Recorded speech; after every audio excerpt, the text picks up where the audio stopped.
Ladies and gentlemen, I want to read you a CNN article, the trusted name in news.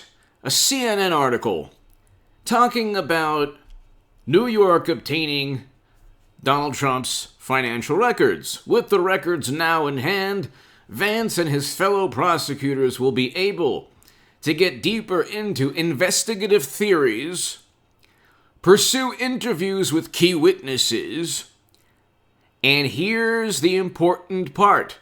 This is why I say all you have to do is read CNN, Washington Post, the New York Times, all the public relations monstrosity for the Democratic Party. Just read, like they'll admit they're not going after Trump for anything specific, just to hound him, just to make his life miserable. That's it. This is just like the Mueller probe, just like the Steele dossier. He didn't work with Putin to buy Facebook ads. He didn't pressure Zelensky. These aren't even crimes. I mean, they would be if if Trump had committed them, possibly. But you would have to create this elaborate plot that never existed, which is what Democrats did. And they complain about, Republicans believe anything. It's like, well, yeah, there are absurd message boards. That's true that a few people believe in. Or a small number of people unfortunately believed in, which was absurd, and I told people not to do so. But on the left, they have government and media propping up their nightmares and their fantasies. But here, I'll read you the whole thing since the line is, and determine whether they believe any state laws have been violated. And determine whether they believe any state laws have been violated. Meaning there have been no state laws that Trump has been accused of violating. They have to determine. That's not how the law works in the United States of America. You don't pick somebody you don't like because of his personality primarily. He didn't get us into never-ending counterinsurgency conflicts. That was Bush. He didn't drink Flint water and said, oh yeah, I'm thirsty. It's very safe. Like President Obama, or destroy a country in a failed NATO intervention. Like President Obama and our wonderful President Biden and Clinton. But this is an article titled, and it's below in the pinned comment, Trump's tax returns and related records turned over to Manhattan District Attorney, February 25th, 2021. And it's by 3 CNN journalists. My question is, what does this paragraph mean? With records now in hand, Vance and his fellow prosecutors will be able to get deeper into investigative theories? Investigative theories? You mean you don't have a predicate crime? He didn't break a legal statute? You're not investigating Trump as a potential suspect in some kind of grandiose financial debacle? Where are the hundreds of millions and billions that Deutsche Bank lost from giving loans to Trump? Apparently, they made a great deal of money from giving him loans.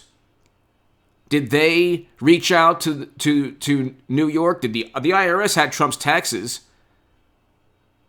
So now you have Andrew Cuomo, who's pretty much on his way out. Today he said, I'll never resign.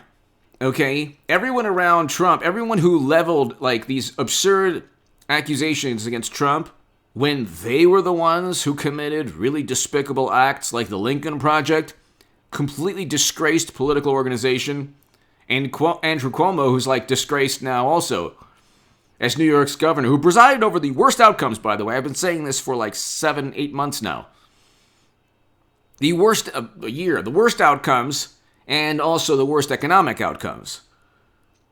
But, I mean, this line is below, so hit subscribe to this channel right now. Thank you for getting my last segment on this issue doing very well. So share this segment everywhere. Later tonight, probably around 10:30 or so, I'll have a live stream almost certainly.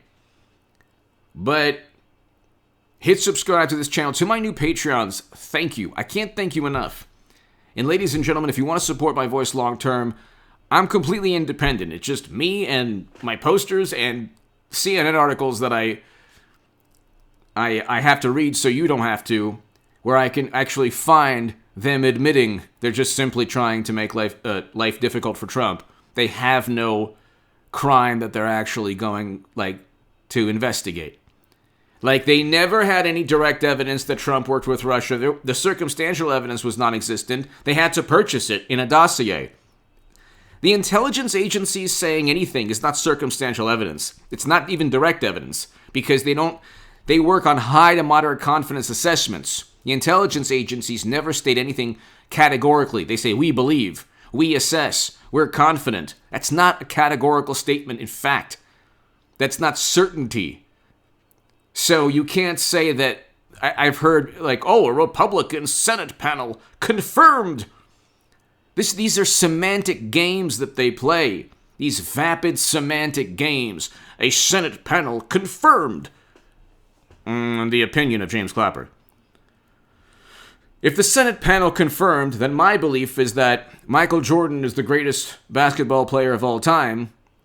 Would a House panel say no, it was Bill Russell? No, LeBron James? No, Wilt Chamberlain?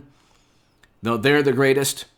You know, the House panel has confirmed someone's viewpoint. You can't confirm an opinion or a confidence assessment. And then they say, well, we indicted 18 intelligence officials. Yeah, based on Company One, which was a third-party tech firm outsourced by guess who? The Republican Party? No. The Trump Organization? No. The Democratic Party? Yeah, conflict of interest. They literally purchased the Russian Trump-Russia myth. They purchased it. They actually paid for it. And people don't like President Trump. They don't like his personality. They think he's worse than Bush, even though Bush was the worst president we had. And President Obama, in terms of his failures, the NATO intervention was worse than anything Trump did. Like, that's a fact. I would love to hear. Because any liberal, anyone on the left, any progressive that says, no, here's something Trump did that's worse than what President Obama did with NATO and turning Libya into a failed state. I would love to hear the logic. They'd run themselves into the ground trying to twist themselves into this pretzel, trying to say, well, Trump did this and that. Well, that's worse than the NATO intervention? Yes, it is, because... Well, why? Look what happened. President Trump didn't turn a country into a failed state. President Obama did. Bush got us into an era of never-ending counterinsurgency conflicts, never-ending military conflict, and President Obama added more regions of the world, more countries. But with the records now in hand, Vance and his fellow prosecutors will be able to get deeper into investigative theories, pursue interviews and key witnesses, and determine whether they believe any state laws have been violated. You mean they're investigating Trump without knowing that any state laws have been violated? And you might say, well, you're innocent until proven guilty. That's what the whole point is. Yeah, proven guilty of a specific crime. Like, if you engage in something nefarious, the bank notifies the FBI, or the bank notifies the authorities, state or federal, or prosecutors, or the bank has a record or notifies you, or your attorneys and lawyers. Where's the evidence that Deutsche Bank, has any record that Trump broke any legal statute? Where, so he could have been involved in insurance schemes, and where are the insurance companies saying, well, we lost money working with Trump? Usually, with a financial crime, there's a tremendous loss of money. Someone loses money in financial crimes. There's someone steals in some kind of way. They steal money. Did Trump steal money? No, because no one has stated that they lost money working with Trump. I mean, putting the USFL or whatever, putting bankruptcies aside when they're not even going after that. They're trying to say the statute of limitations is 2016, 2017, 2018, and then you add 5 years. So 2021, he would have to be indicted for crimes by 21 for anything that he committed in 2016. But nobody went after him in 2016 or 2017 or 2018 or even 2019 for legal statutes broken within the state of New York. Michael Cohen pleaded guilty to campaign finance violations, but he went to prison because of his taxi business and like trying to steal money from banks because he had a taxi business that where the medallions lost a tremendous amount of value. So that was his doing. That had nothing to do with Trump Russia. It had nothing to do with hush money. And the hush money payment President Trump paid was not a campaign finance violation because they didn't impeach him on that. They impeached him on obstruction of Congress and abuse of power. These are subjective claims. They're not claims linked to any legal statute. And then when you call out Democrats on that, they say, well, impeachment is a political endeavor. You don't need to have broken a law. It's political in nature. And we're teaching him a lesson. Okay, well, I thought he was this criminal. And by the way, you impeached him after the Mueller probe, and you didn't even impeach him on obstruction of justice. Why not?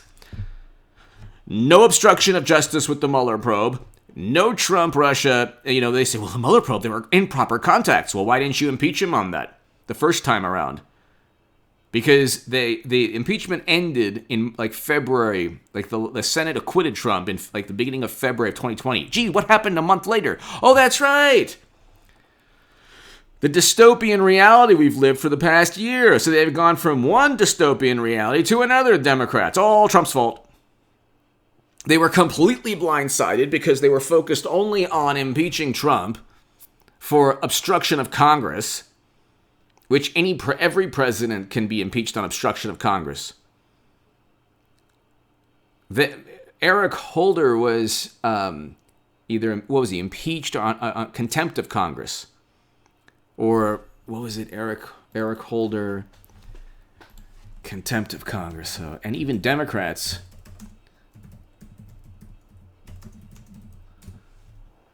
Held in contempt of Congress, and like a whole bunch of Democrats voted as well. But of course, there were no controversies. It was no drama back then. Oh my goodness. No controversies at all. And President Obama's Attorney General was held in contempt of Congress. Nobody says a word. William Barr wasn't. Well, was he? I don't think he was. They just complained about him. Jeff Sessions certainly wasn't held in any... he was held in high esteem by Democrats. Gee, I wonder why. Because Sessions and Romney and Sass and everybody, Lisa Murkowski, they all didn't like Trump's personality. But they voted alongside Trump around 90% of the time, according to Kinzinger and Cheney, Mitch McConnell. Mitt Romney, I think it was like 75% of the time. But anyway, they went after a Republican president while at the same time voting alongside him 75 to 90% of the time. And so they say, well, the statute of limitations might run out on anything he did in 2016, 2017, but they didn't impeach him on any. Like, there's no bank that went under. There's no business deal that got a whole bunch of people into bankruptcy. There's no real estate endeavor that a whole bunch of people are accusing Trump of foul play. There's nothing that they're saying from a white-collar perspective. Where is the specific, like I talked about this in my last segment, but it's true. Where's the specific crime that occurred where Trump is the suspect? There is none. That's why CNN is honest. They're actually now honest. They're like, well, we don't have anything, but we're investigating. It could happen. We could find something, just like with Mueller.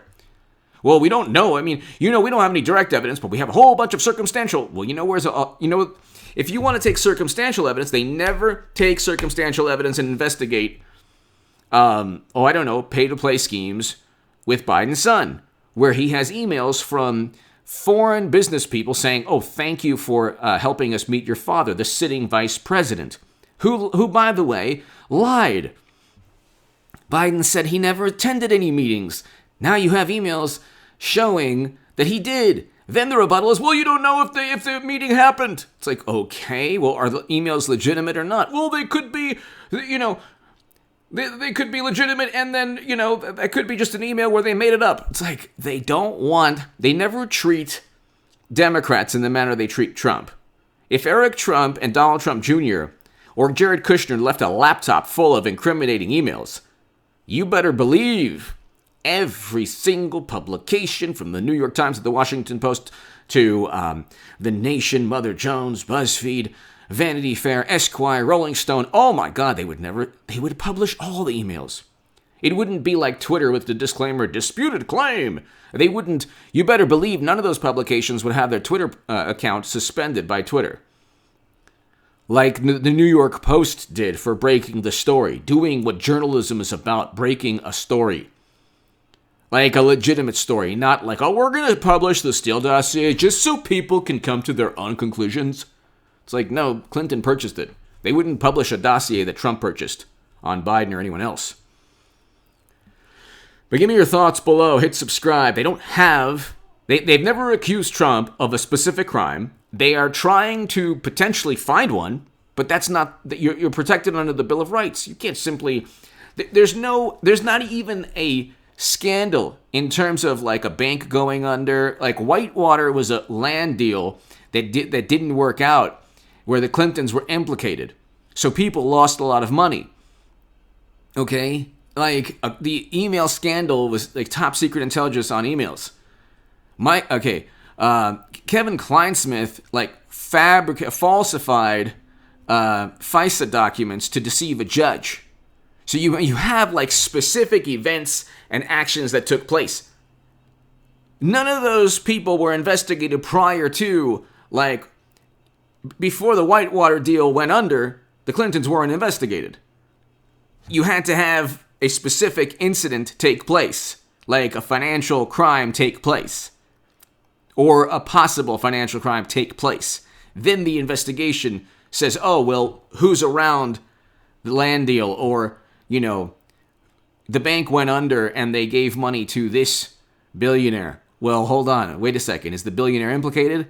But the Deutsche Bank has given Trump $2 billion the past 30 years or so. How much money did they make off of Trump? So anyway, give me your thoughts below. Hit subscribe right now. They don't have anything on Trump. They're trying to find something because they don't like his personality, so anything goes. Give me your thoughts. Thank you so very much. And by the way, they don't treat Biden or his son or any Democrat in the same manner they treat President Trump. Otherwise, they'd be, look, how many people have they interviewed to corroborate the allegations against Cuomo? One publication found Madison Caulfield, they said, oh, he's a bad person. Well, we have 36 people to corroborate allegations. No, he didn't put elderly people in facilities and that, where a tremendous loss of life occurred, like Cuomo did. But where are the 36 people for each accuser that can corroborate the allegations against Cuomo? You better believe none of those publications on the left will look and investigate. Investigative journalism doesn't exist when it's allegations against a Democrat. Well, I shouldn't say that.